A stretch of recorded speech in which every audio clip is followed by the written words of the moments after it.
Okay, so here we are at Kirstenbosch Botanic Gardens, growing and conserving and displaying South Africa's extraordinary, rich and diverse indigenous plant life since 1913. Now, I just want to talk about the floristic regions of the world. I want you to take a postcard of this. You can see 1, 2, 3, 4, 5, 6. There are 6 floristic regions of the world, and the smallest is here in the Cape. And it's one of the most jam-packed areas. We're going to learn a little bit more about that. That's what I used to call Teddy Bear Mountain. Can you see the ears? Looks like a teddy bear. So Kirstenbosch is an important botanical garden nestled here at the eastern foot of Table Mountain in Cape Town. And this garden is one of 10 national botanic gardens covering 5 of South Africa's 6 different biomes. And it's administered by the South African National Biodiversity Institute. It was the first botanical garden in the world that was all about, at the time, was all about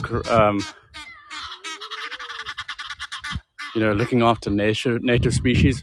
Other gardens across the world were trying to get collections of plants from all over the world and show off their collections, but Kirstenbosch was all about looking after the native flora and fauna here.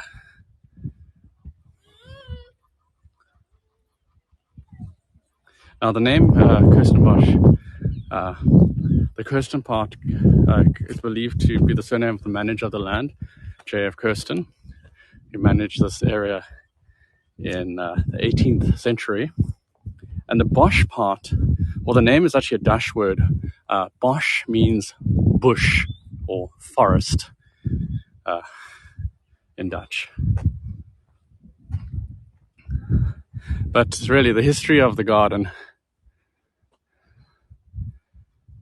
of the area as a botanical garden has its origin in Henry Harold Pearson, a botanist from Cambridge University who came to the Cape Colony in 1903 to take up a position as a professor in the newly created chair of botany at the South African College, which was the predecessor of today's University of Cape Town that we were driving through. This area on the southern tip of Africa is a UNESCO World Heritage Site. We're in the Cape Floral region, and the Cape Floral region is a protected area.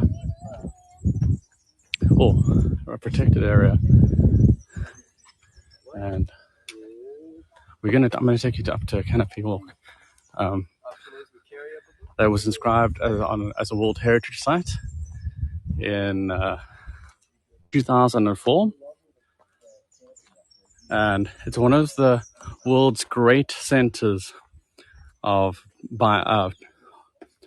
terrestrial biodiversity that includes national parks, nature reserve, wilderness areas, forests, and mountain catchment areas, including Kirstenbosch. And it's all because of this fynbos, or fine bush. Fynbos is like a vegetation that has a very fine-leaved shrubland that's adapted to both a Mediterranean climate and periodic fires, which is unique to the Cape Floral region. So we have fires here, and you would think that's really bad, but when the fires happen, all the plants burn up and allows the seeds to escape. And so periodically in Cape Town, parts of the mountain will burn down, but then we get really lucky, and a couple of months or years later, more plants come into bloom. Oh, here is, I think, around the world, it's known as the paradise flower of paradise. We've got another name for it in South Africa.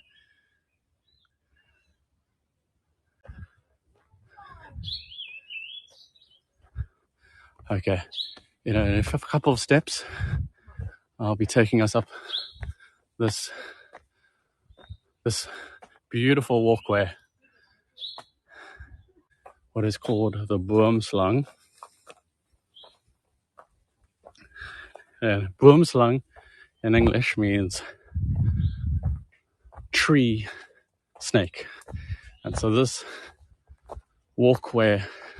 canopy walkway is meant to be like a snake rustling through the trees. And there's actually a snake called the Boomslang. For the centenary of the opening of Kirstenbosch in 1913, they created this tree canopy walkway, which is a curved steel and timber bridge that winds and dips its way over the trees of the arboretum. And it's inspired by a snake skeleton, informally called the Boomslang, meaning tree snake. It's a low maintenance, low impact sculpture or a raised walkway.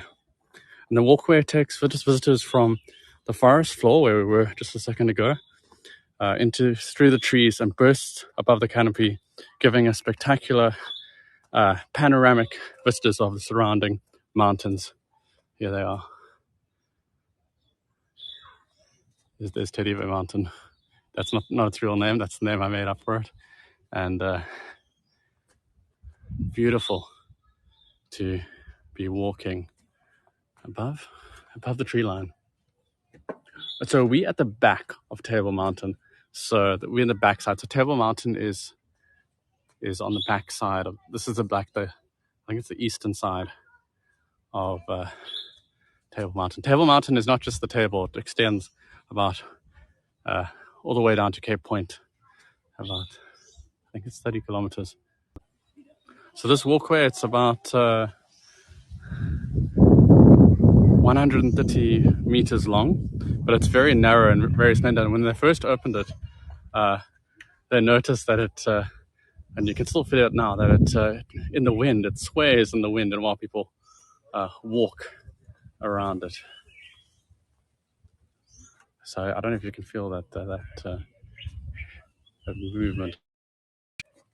And it snakes its way through the canopy in a really discreet and an almost invisible way. And it's actually quite hard to see it when you when we were climbing up. It's very well hidden.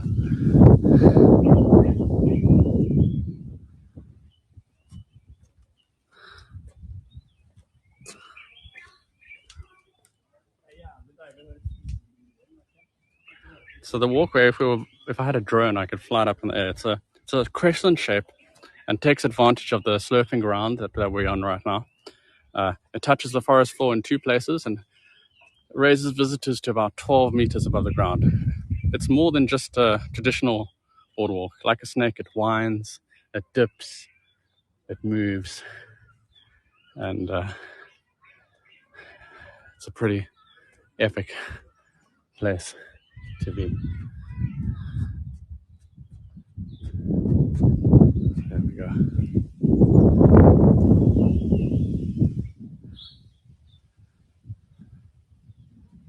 So I want to give you an epic postcard now. Okay, let's continue. We're gonna walk through the gardens. Different parts of the gardens are oh, thank you, Tina, for sharing that link. Different parts of the gardens are have different themes, and so let's walk through the gardens, and I'm going to show you as much as I can.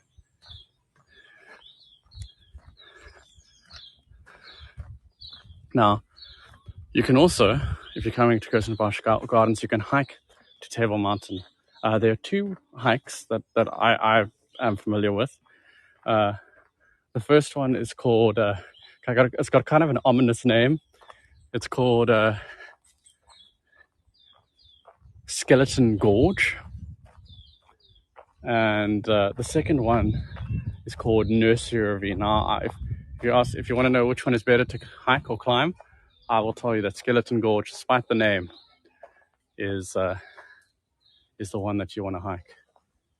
Oh, this is a nice shot of the skyway above there. So let's walk down.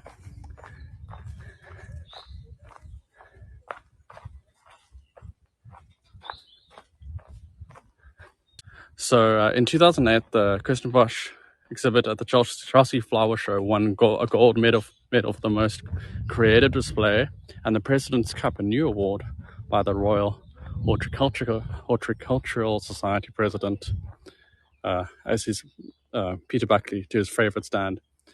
And Kirstenbosch to date has won 29 gold medals at the Chelsea Flower Show in 33 appearances. I want to give you a close-up of these beautiful flowers. So if you're at the Chelsea Flower Show, go have a look at the Kirstenbosch stand. We usually win awards for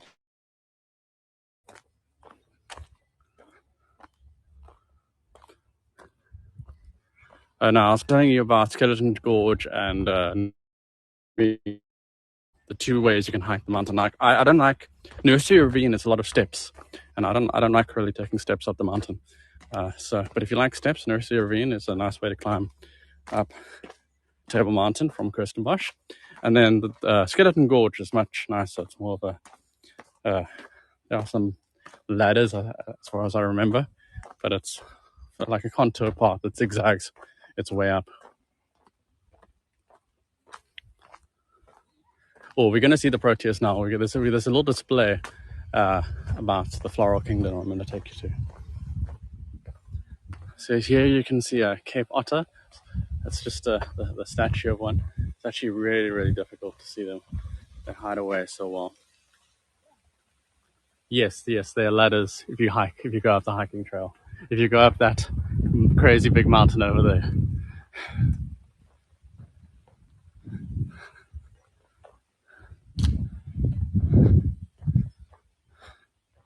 They're ladders. Now, during my childhood, there used to be a tree, which we used to call the tree house. But unfortunately, there was a bad storm, I think, a decade ago. And the tree house fell down. And that's down there is what remains of the tree house. So it's a massive tree that you could walk into. And it was like a big circular dome, and you walked into the dome and you could hide in that tree.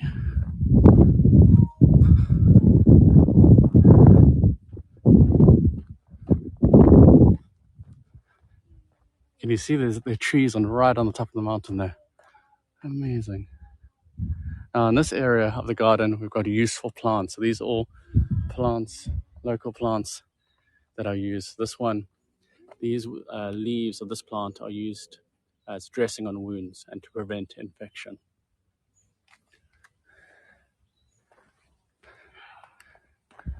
And so, of course, if you have an amazingly diverse place like this floral kingdom, you're going to have a lot of plants that have special properties. And I'll be just about to get to where I wanted to take you.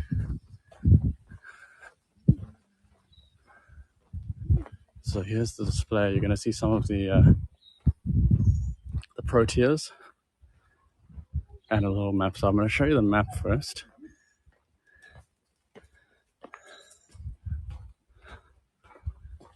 So we saw this when we entered.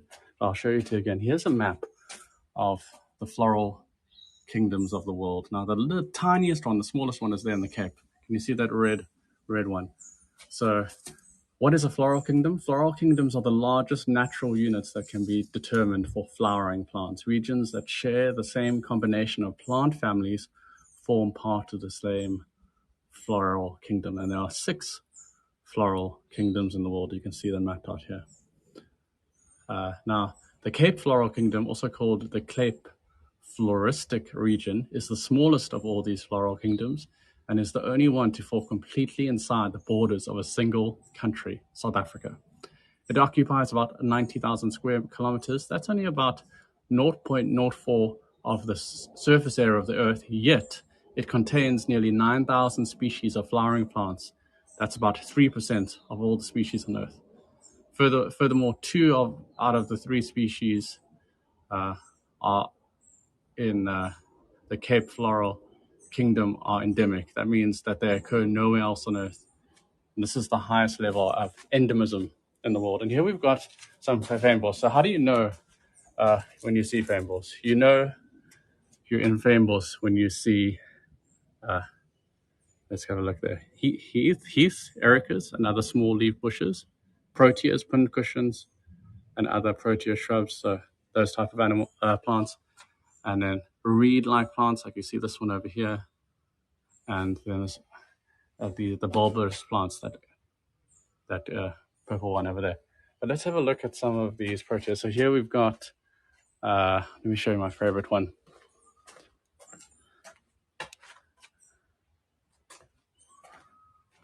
Here we've got some of the broad-leafed protea.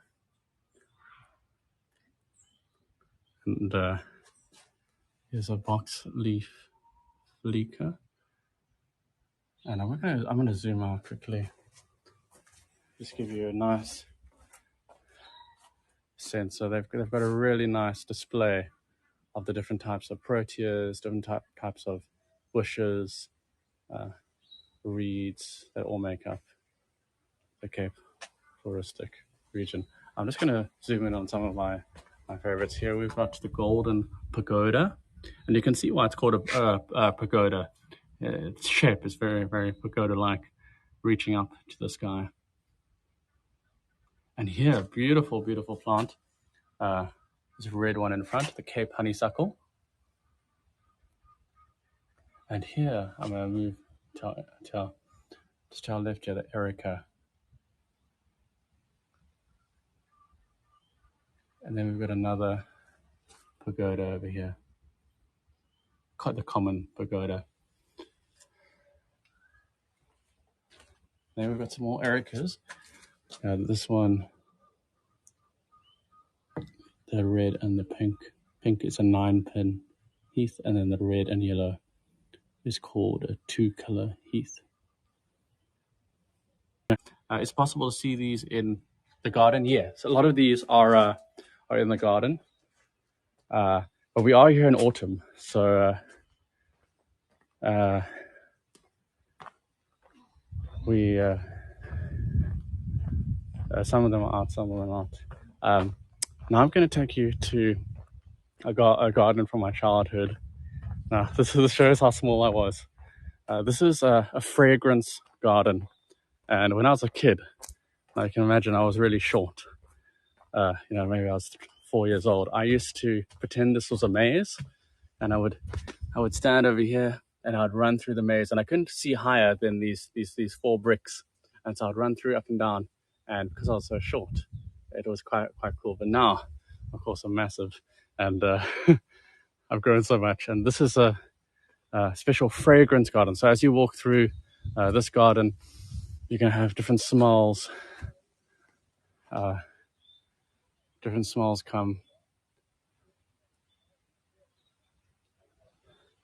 and nice little walkway you can go through with different flowers and bulbs.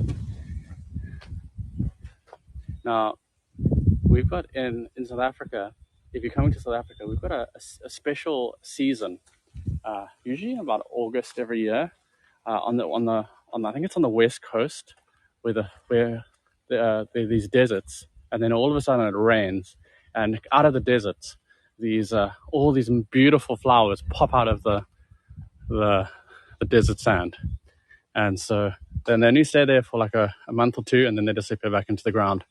And so if you ever find yourself in South Africa, you want to experience something unique, and you're here around August, September, around that time, that's something that you'll really want to experience.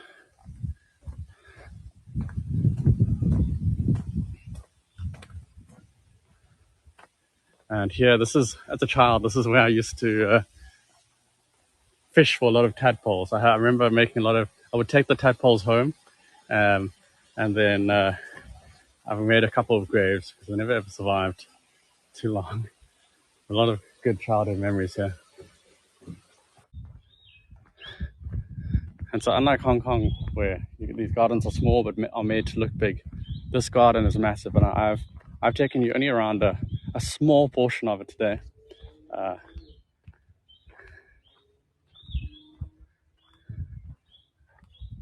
But there used to be. Oh, let me show you something close up of this plant. There used to be a clock in the plants over there, but I was here the other day, and unfortunately, I just want to focus on this plant for you. Can you hear the bird life? Oh, thank you, Helen. So I'm just going to take this is the Peninsula Garden. I'm going to take you on a slow walk down. I'm going to meet my parents. So here we are. We're almost back to where we started. Now this is not the entire Kirstenbosch. I've just taken you through a small circular route. There's lots to explore and find here. And here, do mongooses live in your yards? No, they don't. But you'll find mongooses here in Kirstenbosch along with porcupines, guinea fowl. Like if you come here, you're guaranteed to see guinea fowl. Like we saw one when we arrived.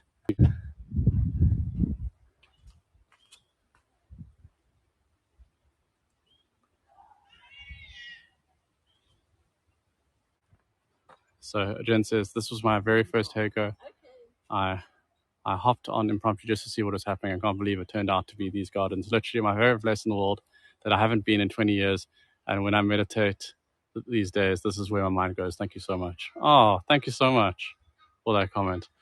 So thank you. And thank you so much for everyone for joining.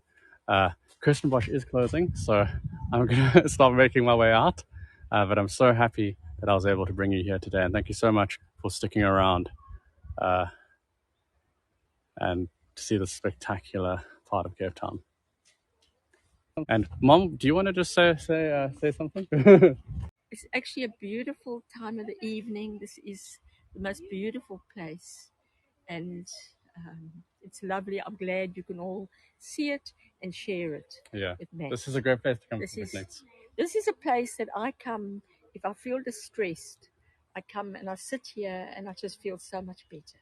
Yeah, we're gonna go. It's a beautiful place. Yeah, it is. Very lovely. peaceful. It's like going to one of the gardens. Yes. In Hong Kong. So I'm going to leave you with this shot. Thank you so much for joining me, and I will see you tomorrow for 2 amazing, spectacular tours.